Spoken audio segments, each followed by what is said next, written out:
The dazzling lights of a late-night talk show set have a strange way of swallowing people whole. Beneath the hum of cameras, beyond the glitter of applause signs and cue cards, something about those places makes ordinary people shrink and larger-than-life personalities loom even larger. It's a theater, really. A place where every smile is a little too wide, every laugh just a second too long, and the conversations are choreographed to create just enough drama to make the morning headlines. And yet, in the middle of all that noise, sometimes something real manages to slip through. Tonight was one of those nights. Karoline Leavitt wasn't born for rooms like this. She was the kind of person you might see running errands in a small town on a Sunday afternoon, hair up in a messy bun, jeans fraying at the knees, a reusable grocery bag over one shoulder. She came from a place where people still left their front doors unlocked and judged each other less for political signs than for forgetting to wave on their way down Main Street. Her mother, Susan, worked 3 jobs when Karoline was growing up, a school cafeteria during the day, a motel front desk in the evenings, and cleaning offices on weekends. There were no family vacations, no shiny new cars, and most of their furniture came from someone else's yard sale. But what they had was grit. And love. The kind of love that didn't come wrapped in easy words but showed itself in the way her mother packed an extra sandwich when she knew Karoline had a long day, or how she would quietly leave the porch light on, no matter how late Karoline came home. That kind of love shaped you. It made you believe that even in a world too often driven by profit and pretense, decency mattered. That kindness could still be currency in a place where most people forgot the value of it. Karoline's rise into public life wasn't planned. It started with a small blog she wrote in college, mostly to vent her frustrations about the things no one seemed to talk about, the quiet dignity of people who kept cities running while getting none of the credit, the suffocating loneliness that came from working 2 jobs and still not making rent, the heartbreak of watching the American dream slip further from reach for so many. Her words caught fire, spreading from inbox to inbox, shared by nurses on night shifts and janitors in empty offices, by single moms and long-haul truckers. Before she knew it, she was getting calls from podcasts, local news stations, and eventually, national shows.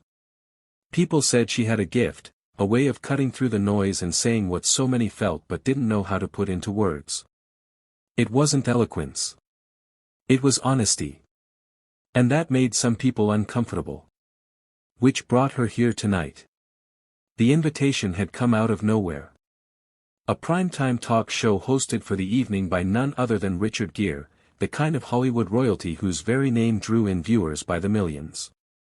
She knew the drill. These shows liked having people like her on because it made for good TV. A little controversy, a heated exchange, a soundbite that would trend on social media for a few hours. They weren't interested in conversations. They wanted spectacle. And yet, Karoline said yes. She didn't say yes because she wanted the attention. She said yes for the people back home. For the folks who would never get an invitation to sit under those lights but who deserved to have someone in that room speaking their truth. From the moment she stepped onto the set, she could feel the undercurrent of something unspoken. The polite but clipped greetings from the production crew, the way the audience's applause dimmed ever so slightly when her name was announced. It wasn't hostility. It was that polite brand of skepticism reserved for people who didn't quite belong. Richard Gere was every bit the icon people said he was. His charm was effortless, his smile well practiced. But there was a glint in his eye, a smugness thinly veiled behind polished civility. He opened with a joke, the audience laughed, and then it began. "So Karoline," he said, leaning back in his chair like a king surveying his court. "You've made quite the name for yourself. Some would say by being, how shall we put it, provocatively outspoken." The audience chuckled, a mix of amusement and curiosity. Karoline felt the heat rise in her chest, but she kept her face composed. She'd seen this tactic before, reduce someone's convictions to mere provocation, strip their beliefs of legitimacy by framing them as attention-seeking. She smiled, a small, steady thing. "I'd say it's better to be outspoken than quietly complicit." A ripple of laughter, sharper this time, ran through the crowd. It wasn't a loud line, but it was honest, and people recognized honesty when they heard it. Richard raised an eyebrow, amused. Touché. But isn't it a little idealistic, clinging to notions of decency and hard work in a world that seems more driven by power and money? Karoline felt it then, the familiar condescension, dressed up in concern. It was the same tone she'd heard from college professors who suggested she was limiting her horizons by staying attached to her hometown, the same tone from executives who recommended she soften her edges if she wanted to get ahead. She took a breath. The studio lights were warm against her skin, but her mind was somewhere else, in the kitchen of their old apartment, her mother peeling potatoes after a 14-hour shift, laughing at reruns on a tiny television. She remembered the night they didn't have enough money for groceries and her mother made a game out of inventing dinner from pantry scraps. She remembered how they used to leave notes for each other, little reminders of love scribbled on torn receipts and taped to the fridge. "I don't blame you, Richard," she began, her voice steady. "You've lived in a world of privilege so long, you've forgotten what struggle tastes like. But out there, beyond these cameras, beyond this carefully curated reality, people still wake up at 5 in the morning to mop hospital floors. They still skip meals so their kids can eat. And they still believe that decency isn't some outdated virtue. It's the thread that holds this country together." The audience was quiet. Not because they didn't believe her, but because something about the way she said it, with such unpolished sincerity, made it impossible to dismiss. There was no performance in her voice. It was truth, raw and uncomfortable. Richard hesitated. His practiced charm faltered for a fraction of a second, but he recovered, offering a tight smile. "Well, you certainly have a way with words." Karoline wasn't done. "It's not about words. It's about lives. About the single mom who works the overnight shift at the diner and leaves an extra muffin on the counter for the homeless man outside. About the janitor who volunteers at the youth center on weekends. Those people don't trend on social media, and they don't get invited to shows like this, but they're the ones carrying this country on their backs." A long, loaded pause filled the room. And then, something remarkable happened. An older woman in the audience, hair streaked with gray, hands weathered by time, stood up. Her voice trembled slightly as she spoke. "My husband worked 3 jobs so our kids could go to college. We lost him last year." Everything she just said, that's our life. "Thank you." Karoline's throat tightened. She met the woman's eyes, offering a nod that said everything words couldn't. The applause started small. A few claps here and there. Then it spread. A standing ovation in a room where no one had expected one. Not for her. Richard cleared his throat, visibly moved.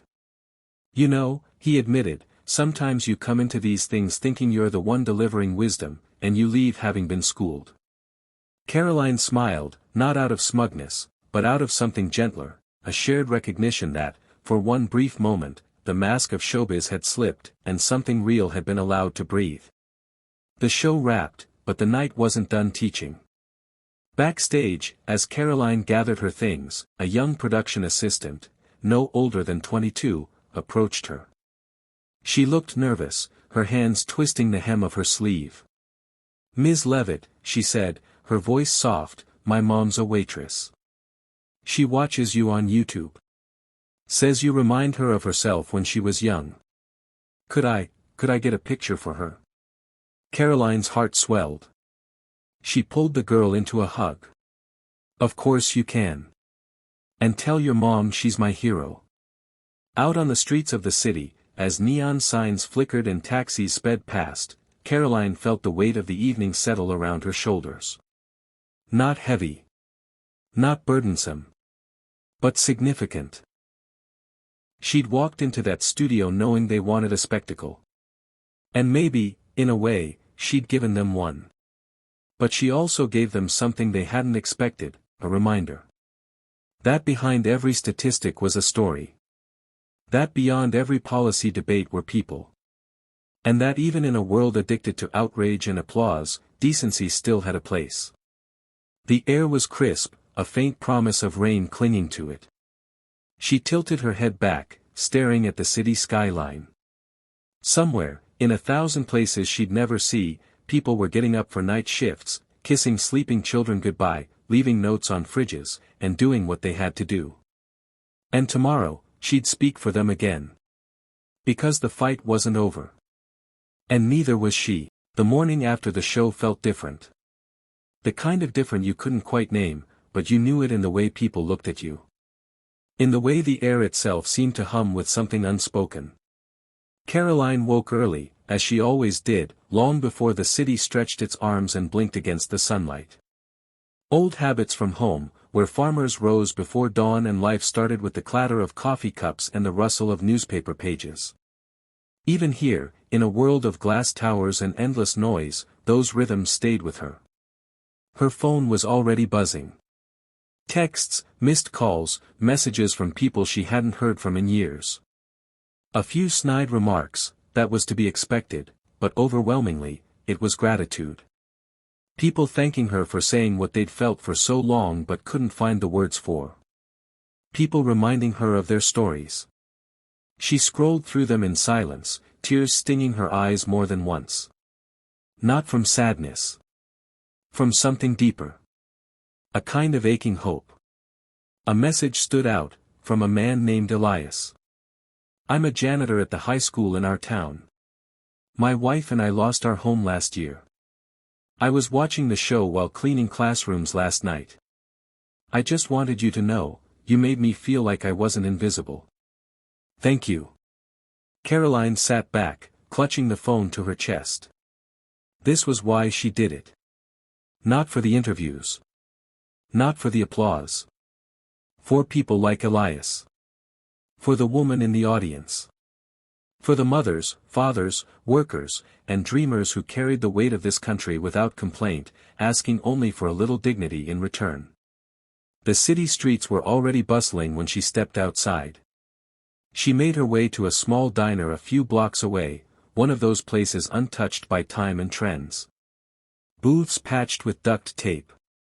Coffee strong enough to wake the dead. A jukebox in the corner still playing songs from 30 years ago. The owner, a broad-shouldered woman named Mavis, greeted her with a grin. You made quite the splash last night, kid, she said, setting down a cup of coffee before Karoline even asked. Karoline smiled, grateful for a place where no one expected anything from her. Just tried to tell the truth. Well, you did. And you stirred up more hearts than a preacher at a revival meeting, Mavis replied with a wink. As Karoline nursed her coffee, an old man sitting a few stools down leaned over. His hands were calloused, his eyes faded by years. My wife passed 6 years ago, he said quietly. She used to say, kindness is the rent we pay to live on this earth. You reminded me of her last night. Thank you. Karoline reached over, placed her hand over his. Your wife was a wise woman. She left the diner with a little more weight in her heart, but it was the good kind. The kind that made you stand taller, speak louder. Back at her apartment, she opened her laptop to find that clips of the show had gone viral. Not for the usual reasons. Not because of a scandal or a dramatic walk-off. Because people were hungry for honesty. For someone to cut through the noise and speak from a place of lived experience. Messages poured in from teachers, paramedics, cashiers, veterans, factory workers. Strangers sending stories of nights spent sleeping in cars, of choosing between medicine and groceries, of holding on to hope by their fingernails. And then, one message changed everything. It came from an executive producer of a national network, a major one. The kind of offer most people in her position would have sold their soul for. They wanted Karoline to host a primetime special. A 1-hour program spotlighting working-class stories from across the country. Real people. Real conversations. No teleprompters. No studio audience-fed jokes and applause signs. Just life, unfiltered.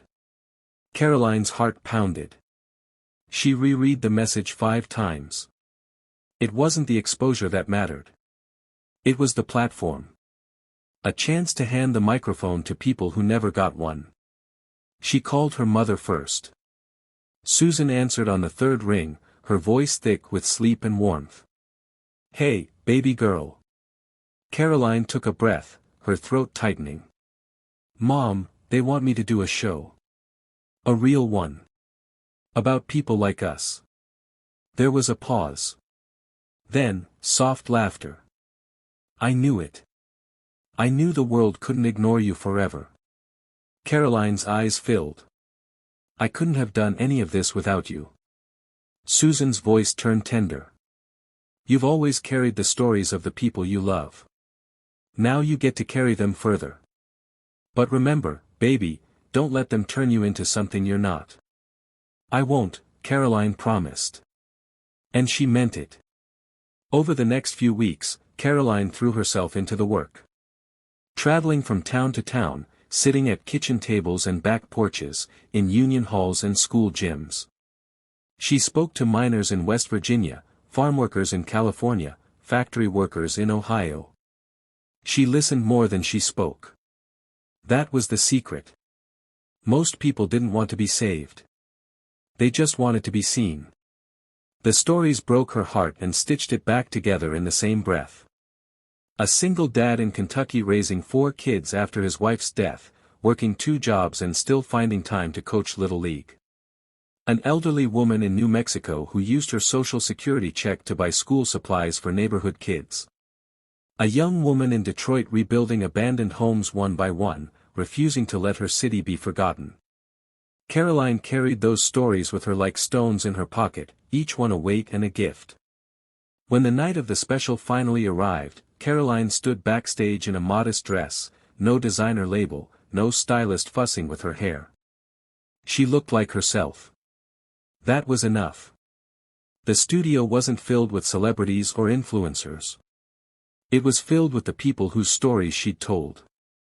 The farmer, the nurse, the veteran, the teacher. Each one seated in folding chairs, nervous and proud. As the cameras rolled, Karoline stepped forward, no teleprompter in sight. She spoke from the heart.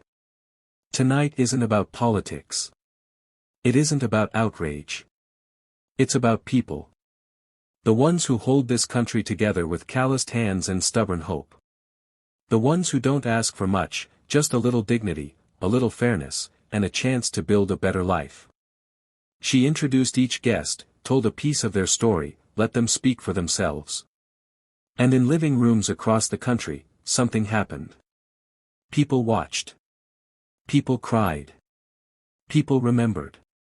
Not the screaming headlines or the viral scandals. They remembered the quiet goodness that still existed in corners of the country often overlooked. The kindness of a neighbor leaving groceries on a doorstep. The generosity of a stranger fixing a flat tire on a rainy road. The show ended without fanfare. No closing number. No celebrity cameo. Just Karoline, standing amid the people she loved, thanking the viewers for listening. The ratings shattered expectations. Not because it was sensational, but because it was real. And people were starving for real. In the days that followed, donations poured in for families featured on the program. Job offers, scholarship funds, housing assistance. Communities organized food drives and coat collections. One small act of storytelling had sparked 100 others. And somewhere in the middle of it all, Richard Gere reached out. A letter arrived at Karoline's door, written by hand. Karoline. I owe you an apology. When you sat across from me that night, I thought I was the one in the position of wisdom. I see now I was wrong. You reminded me of what I once believed before the world dulled it. You have a gift. Not of performance, but of presence. Thank you for the lesson. Richard. Karoline read it twice, then tucked it into a drawer with other mementos, her mother's notes, old photographs, letters from people she'd never met. She didn't need validation, but it mattered to know that sometimes, even those lost in the glitter could find their way back to the light. Years from now, people might forget the viral clips, the headlines, the debates. But they'd remember the night a country paused to listen. And Karoline? She would still be listening too. Because there were always more stories. More voices waiting to be heard. And as long as there were, she'd keep carrying them, one heart at a time. The world didn't need more stars. It needed witnesses. And Karoline Leavitt, daughter of a tired but unbreakable woman from a forgotten town, had become one. Not by chasing applause. But by believing, stubbornly, defiantly, beautifully, that decency still mattered. And always would.